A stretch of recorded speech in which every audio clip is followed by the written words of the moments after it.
Okay, so we'll start with the first house. And we need to know, what does the first house represent in regards to a specific area of life?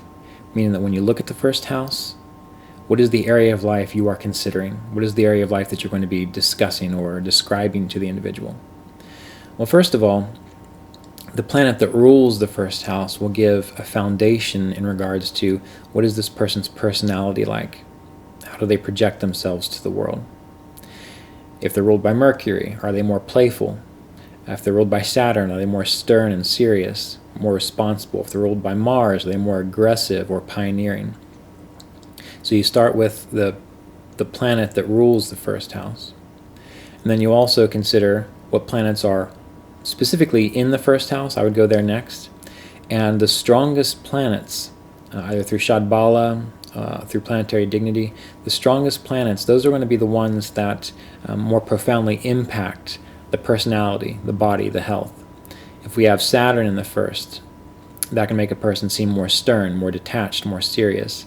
It can give them more vata problems, coldness within the body, problems with their immune system or their fascia, and that's if it's negative. If Saturn is strong, this can give an endurant body. This can make a person have a good immune system. So, and it can also make a person see the reality of things too, because they're not caught up in the glamour of our karma. So we need to consider the innate quality of the planets, as we've already gone over. We overlay them over the house, in the first house, the personality, the body, the ego. And that'll give us an idea of what kind of health issues this person has, how strong is the body, where might there be health problems. Again, you need to know what the planets represent. Mars is too much heat in the body, can make a person prone to surgery or accidents and injury. Jupiter deals with fats and sugars and oils in the liver and the brain. Problems with Jupiter can show problems to the body in that regard. And if these planets are strong, we can go the opposite way. It can be good. So overall, remember, with the first house, that shows us the personality. It shows us how other people see the individual. It's the projection of the personality. Doesn't mean that's really how they are, but it does show how other people see us. You can have someone with Saturn on the Ascendant who, when you first meet them, they seem stern and serious and responsible, but the more you get to know them, you realize that their strongest planet might actually be Mercury, and they're a lot of fun to be around. Or Saturn can be on the Ascendant, as we just mentioned, and Venus might be their strongest planet. So whereas initially they seem detached and aloof, once you get to know them, you realize that they're actually very compassionate people, very caring people. They like to bring comfort to others because Venus is the strongest. So first house, the initial, what do we see when we see this person? When the first house is strong, it strengthens the body, it strengthens the personality. When the first house is afflicted by planets in bad dignity, the person will have problems in relation to the planet that is in bad dignity. Mercury in bad dignity. Maybe they don't manage the affairs of their life very well, their path, because the first house also represents the initial impulse or direction of our path, or we don't manage our body very well, Mercury in bad dignity. The first house is related to the head, and it's also said to be similar to Aries. So whenever you're trying to figure out, does this person have headaches or problems with their head, you want to assess the influences on the sign of Aries, and you want to assess the influences on the first house. That'll give you confluence.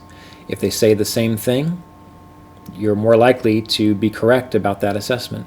If they say different things, then you need to contemplate it a little bit more. You need to consider it more. But the more you see something pointing in a particular direction, the more accurate you will be with your prediction or your assessment. Now, let's see here. Remember that benefic planets or helpful planets in the first house can neutralize numerous afflictions within the chart, because that shows that the person has the capacity to deal with problems, because they are strong within their individualized self, their egoic self, meaning that when problems arise, they're able to navigate it. And this is very important, and I think I might have talked about in other videos. there's been numerous times in the past where I've made terrible mistakes with a chart, where I've seen such great things within a chart, and I talk about these great things, and they never manifest or they never come true.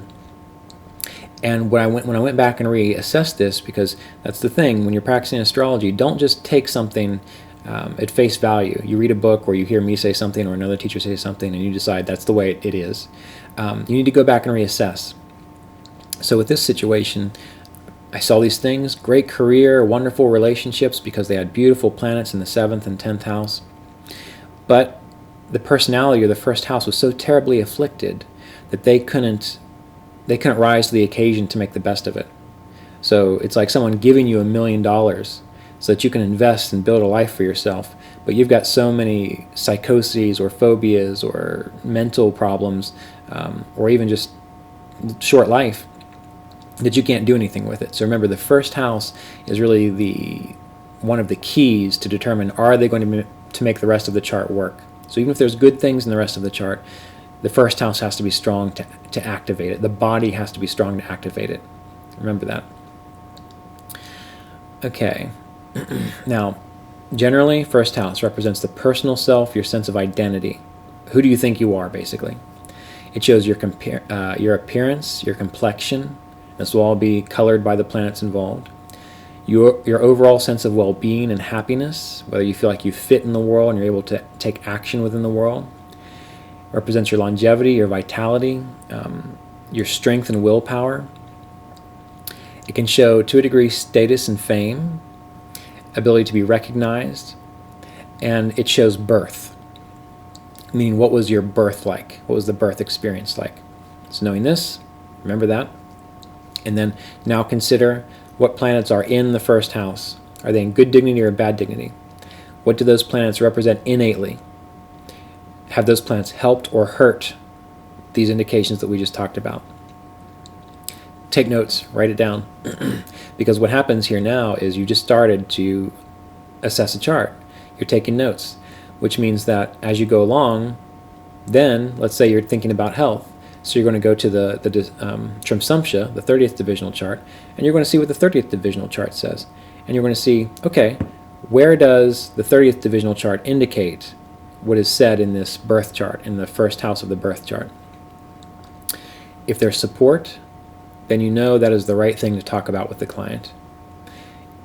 If there isn't support, then you know that that's going to be a weaker karma.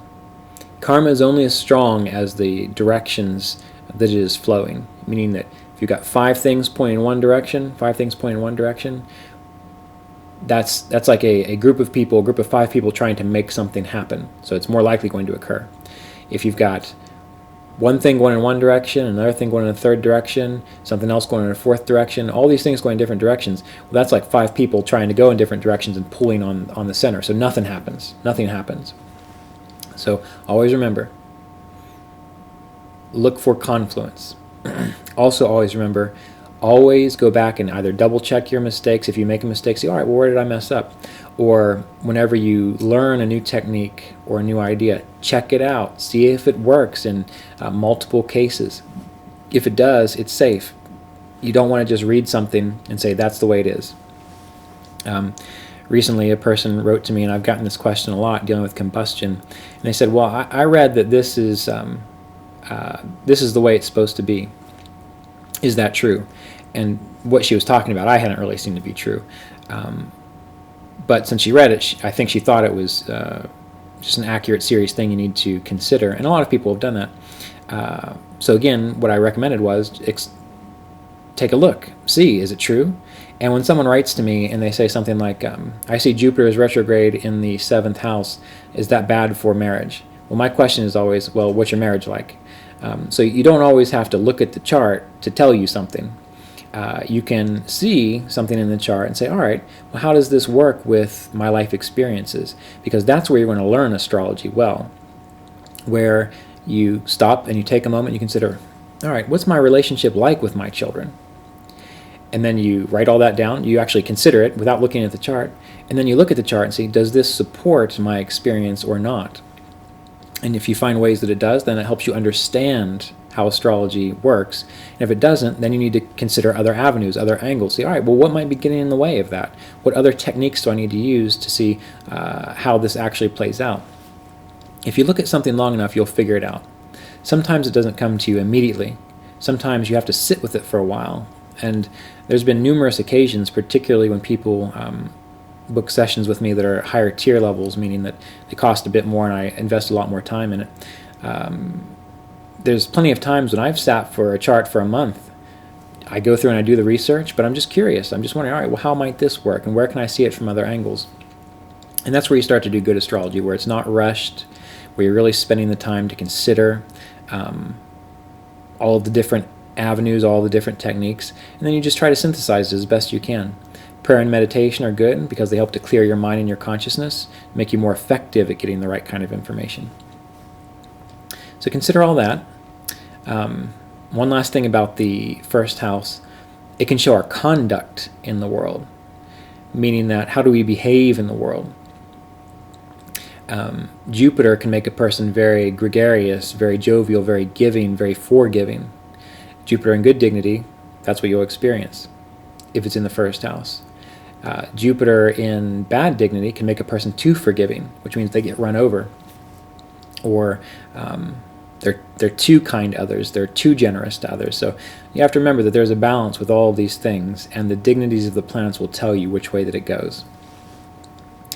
Okay, next we'll be looking at the second house.